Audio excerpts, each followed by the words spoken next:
Hello दोस्तों, आपका स्वागत है आपके अपने चैनल ज्योग्राफी विद किरण रावत में। आई होप आप स्वस्थ होंगे, मस्त होंगे, अच्छे से पढ़ाई भी अपना कर रहे होंगे।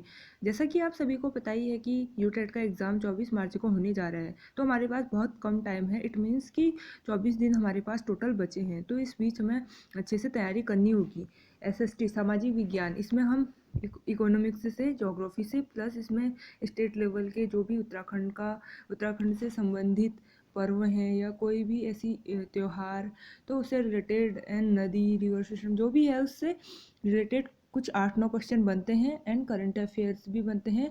प्लस ये चीज़ें हमें अच्छे से देखनी है, तो आप NCERT को भी फॉलो कीजिए, क्योंकि NCERT से मोस्टली ज़्यादा क्वेश्चन पूछे जाते हैं। 60 नंबर का सेकंड पेपर में ये सामाजिक विज्ञान का या सामाजिक अध्ययन का जो पेपर होता है वो होता है। तो आप अच्छे से तैयारी कीजिए और पढ़ाई भी कंटिन्यू करते रहिए और इस चैनल पे बने रहिए, ताकि जो हमारी आने वाली वीडियो आप तक बनी रहे। हमारे चैनल को सब्सक्राइब लाइक करना न भूलिए, ताकि जो हमारी वीडियो है आप तक प्रॉपर इजीली पहुंच सके और आप कुछ ना कुछ 1% या कुछ भी 0% जितना भी आप लाभ कमा सको, हेल्प इससे इस वीडियो के थ्रू आपको मिले, तो ये मेरे लिए एक अच्छा होगा। मेरे को एक पीस मिलेगा कि मेरे पढ़ाने से किसी को मतलब किसी की हेल्प हुई। तो आप मेरे जो प्रीवियस ईयर सेट है मैंने 2 प्रोवाइड करा लिए हैं, सन 2017 के ही हैं वो, हिंदी और CTP के,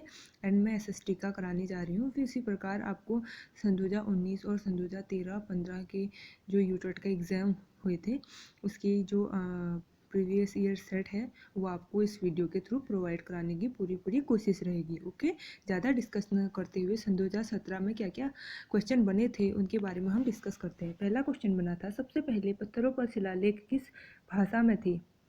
प्राकृत भाषा में थे। ज्ञात ऐतिहासिक स्रोतों के अनुसार सबसे पहले पत्थरों के शिलालेख अंतर्गत प्राकृतिक भाषा का प्रयोग प्राकृत भाषा का प्रयोग 3री शताब्दी ईसा पूर्व अशोककालीन शिलालेखों में हुआ है। ऐसा मतलब जो ऐतिहासिक साक्ष्य हैं, सोर्स हैं ऐतिहासिक, उसे हमें ज्ञात होता है। ओके, दूसरा क्वेश्चन बना था, निम्न का मेल कीजिए।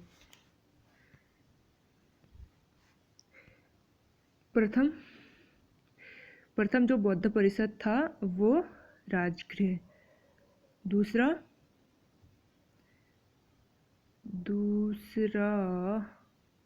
वैशाली, तीसरा पाटलिपुत्र, चौथा कश्मीर। तो ये राइट आंसर 1 है इसका।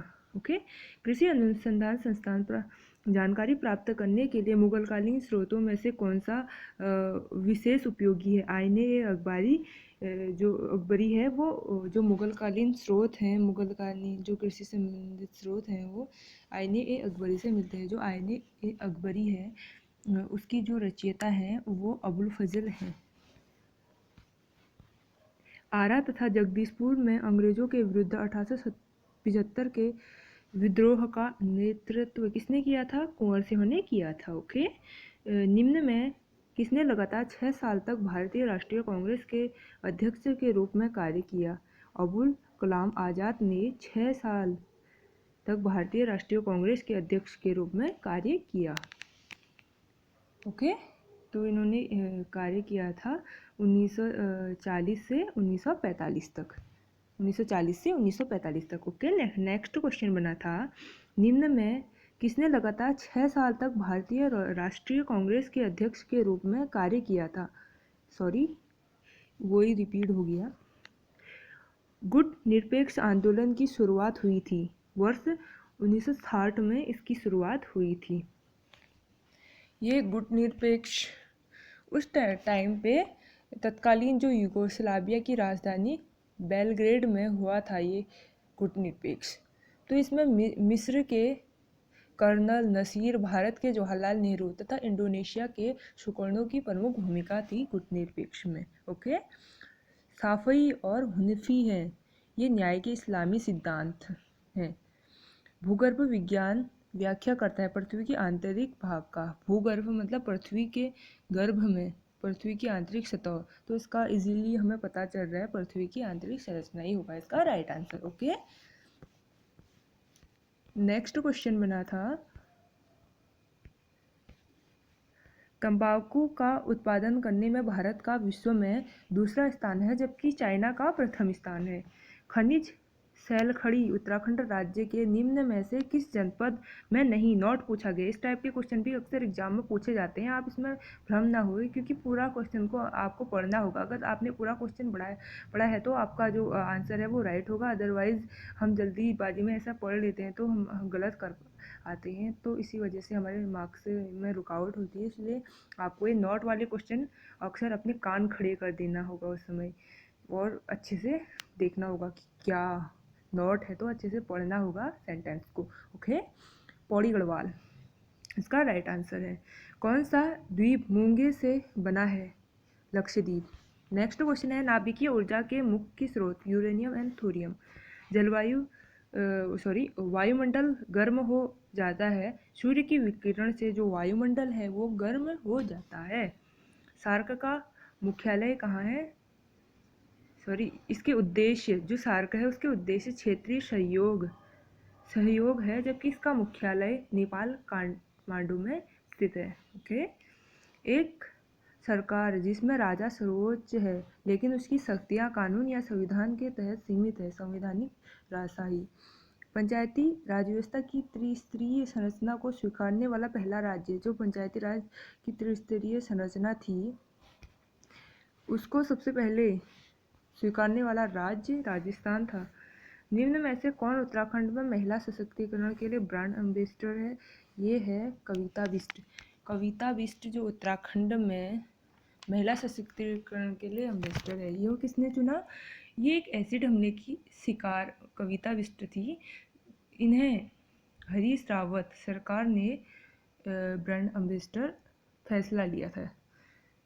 ओके, महिला सशक्तिकरण के बहुत सराहनीय काम था ये। भारत के एकमात्र राष्ट्रपति जो निर्विरोध चुने गए, ये नीलम संजीव रेड्डी ये चुने गए। ये कब चुने गए? 1977 से 1982 तक भारत के एकमात्र निर्विरोध निर्वाचित राष्ट्रपति हैं थे। संविधान में प्रदत्त प्रक्रिया के अनुसार भारत के मुख्य न्यायाधीश को संसद के प्रस्ताव पर राष्ट्रपति के द्वारा हटाया जा सकता है। नेक्स्ट क्वेश्चन था, मूल अधिकारों को लागू करने के लिए उच्च न्यायालय के अंतर्गत आज्ञा पत्र रिट जारी करने में शक्ति संपन्न है। ये है अनुच्छेद 226। दूसरा इसका राइट आंसर है। सीखना संज्ञानात्मक विकास पर निर्भर करता है सदैव। ओके, जो सीखना है वो सदैव संज्ञानात्मक विकास पर निर्भर करता है। ये एक निरंतर चलने वाली प्रक्रिया है सीखना। शिक्षण में प्रदर्शन विधि की कमी है। जो प्रदर्शन है विधि की वो कमी पूछ रहा है, छात्र स्वयं करके नहीं सीखते हैं। भारतीय बहुलतावादी समाज में सामाजिक विकास की पाठ्यपुस्तक को बहुसंख्यक की राय को प्रदर्शित करना चाहिए। जो पाठ्यपुस्तक है बहुलतावादी समाज में भारत के, नो, पहला तो रॉन्ग है। राष्ट्र के विचारों को प्रदर्शित करना चाहिए, नो। विवादास्पद मुद्दों से बचना चाहिए, नो।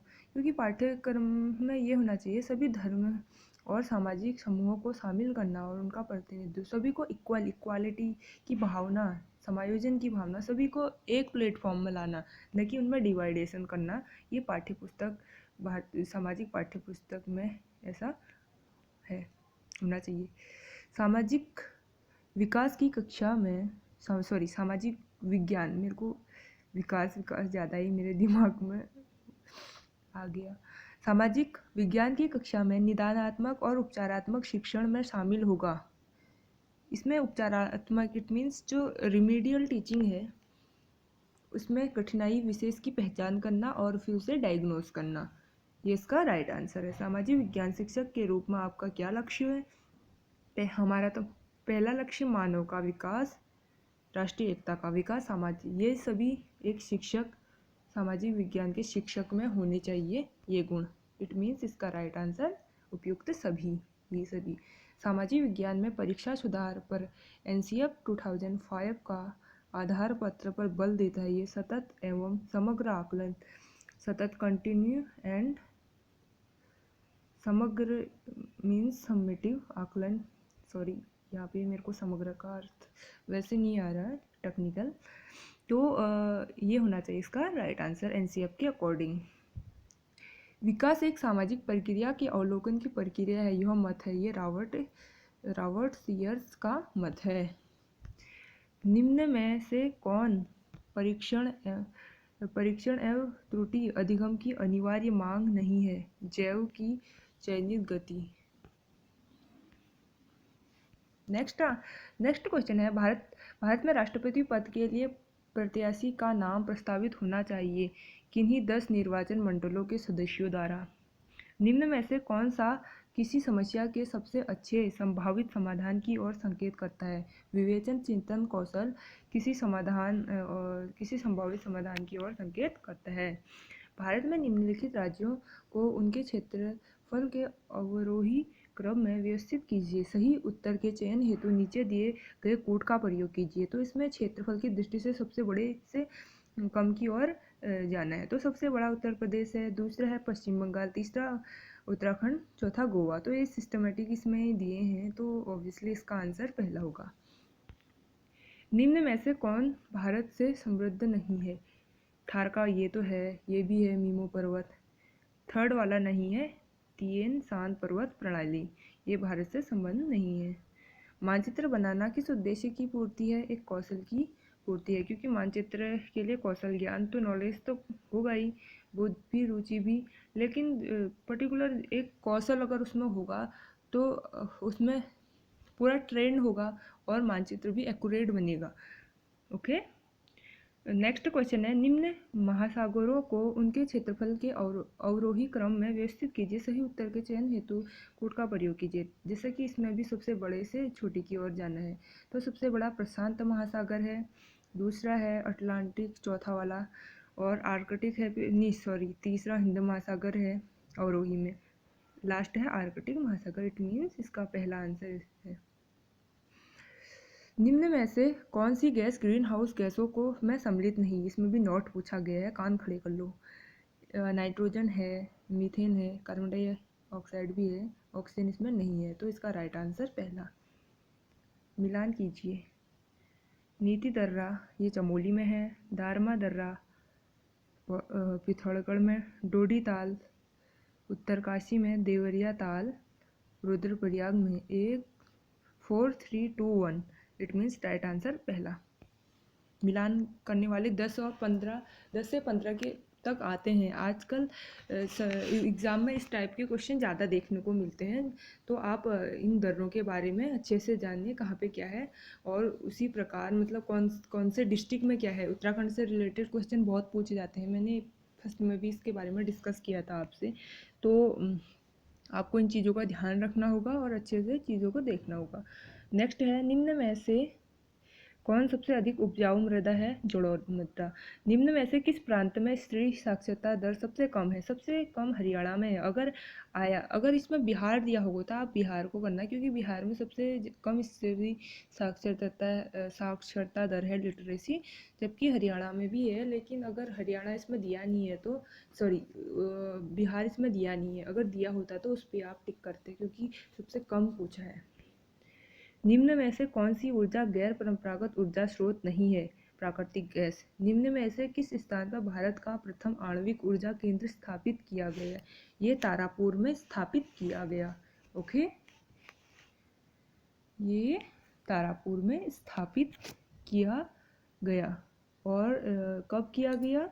1961 में, जो कि ये जो तारापुर है वो महाराष्ट्र में लोकेटेड है। ओके, आई होप आपको समझ में इतना आया होगा। आगे देखते हैं, निम्न में से कौन सी अवधि हड़प्पा सभ्यता का सही काल दर्शाता है? ये दर्शाता है 2400 ईसा पूर्व से 1900 ईसा पूर्व तक। ओके, निम्न भाषाओं में से किसका प्रयोग सम्राट अशोक की राजभाषाओं में किया जाता है? ये प्राकृत भाषा। ओके, इसकी ब्राह्मी लिपि है, जबकि जो अशोक के शिलालेख हैं राजाज्ञाओं में इसका हुआ है प्रयोग। तो इसी प्रकार जैसे इसमें प्राकृत ब्राह्मी लिपि है, इसकी जो क्या बोलते हैं लिपि, स्क्रिप्ट, तो हिंदी हिंदी हमारी देवनागरी हमारी स्क्रिप्ट है, उसी प्रकार प्राकृत की ब्राह्मी है। निम्न में से किस सूफी संत को गरीब नवाज कहा जाता है? ये ख्वाजा मोइनुद्दीन चिश्ती को गरीब नवाब कहा जाता है। अकबर के शासनकाल में दहसाला बंदोबस्त विकसित करने का श्रेय निम्न में से किसे दिया जाता है? ये टोडरमल को। उत्तराखंड में अशोक का शिलालेख कहा जाता है कालसी को। कालसी कहाँ पे? ये यमुना और टॉस नदी के संगम पे है, जो कि देहरादून में, उत्तराखंड के देहरादून में लोकेटेड है। ओके। अंग्रेजों तथा गोरखाओं के मध्य संगोली की संधि कब अनुमानित हुई? ये हुई थी 1816 ईस्वी में। ओके, संगोली की संधि हुई थी। ग्रामीण विकास मंत्रालय द्वारा निर्धन और निराश्रय वर्ग के लिए निःशुल्क आवास योजना का नाम इंदिरा आवास योजना। ओके।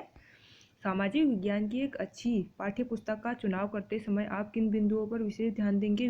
विषय वस्तु सुस्पष्ट और चित्रात्मक होना चाहिए। अच्छी छपाई तो वो तो होना ही चाहिए, कम मूल्य का भी होना चाहिए। ये तो भी बात की बात है, लेकिन अगर हम बेसिक उसमें कंटेंट को ज़्यादा ध्यान, और कैसे इसकी लिखावट है, इट मीन्स कि वो स्पष्ट है नहीं है, उसमें चित्र भी होने चाहिए जो कि बच्चों को ज़्यादा एट्रैक्टिव करें। चित्रात्मक होना चाहिए, जैसे मैप सामाजिक विज्ञान में तो होना ही चाहिए, क्योंकि सामाजिक विज्ञान में समाज का अध्ययन, समाज में कहाँ पे क्या है, भूगोल का, और भूगोल में तो चित्रात्मक होना ही चाहिए। एंड प्लस सिविक्स में, इन चीज़ों में भी होना चाहिए। तो इसका राइट आंसर 4 है। यह किसका कथन है? जहाँ भी समाज होता है वहाँ एकता होने के कारण परोपकार की भावना होती है। इमाइल दुर्खाइम, ये एक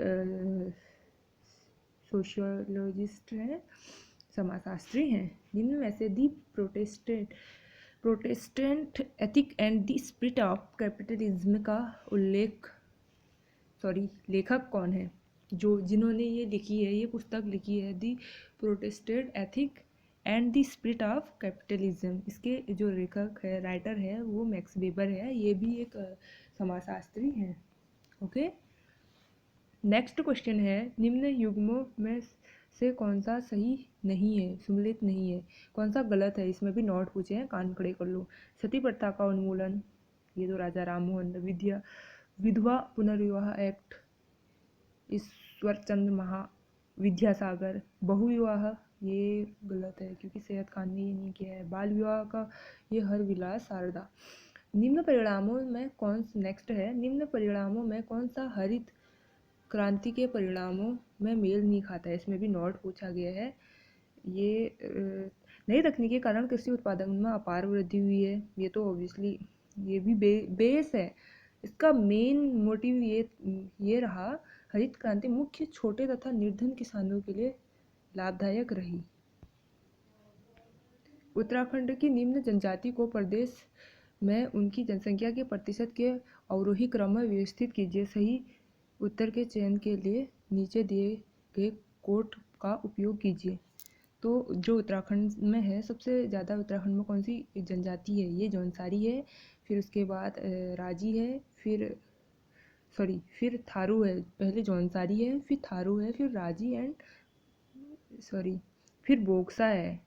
राजी सबसे लास्ट है। इट मीन दूसरा राइट है।